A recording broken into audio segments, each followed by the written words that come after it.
havolasi qolib, shunaqangi motorollerlarda sezoni yetib keldi. Biz sizga hozir eng sifatli va eng qulay bo'lgan motorollerimizni taqdim etamiz. Por tan primorosa por estar siempre aquí y entre todas cosas dejando todas cosas.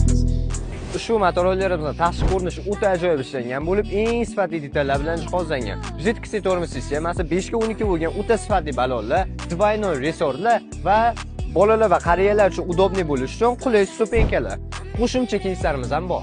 Motorollerimizning eng kerakli qismiga keladigan bo'lsak, motorollerimizning ichiga 6 ta 70 amperli akkumulyatorlar o'rnatilgan bo'lib, 2000 wattli miya motori ham bor. Bu bilan u bitta to'liq zaryadda 60 km masofani bemalol bosib o'ta oladi, maksimum 45 km/soatgacha chiqa oladi. Shu motorollerimiz 180 ga 120 razmerli borti bilan 1 tonna yukni bemalol ko'tara oladi, hamda bonus sifatida kluch nabor, domkrat, kaska va zapaska balon beriladi. Shu motorollerimiz sizga aniq foyda keltiradi.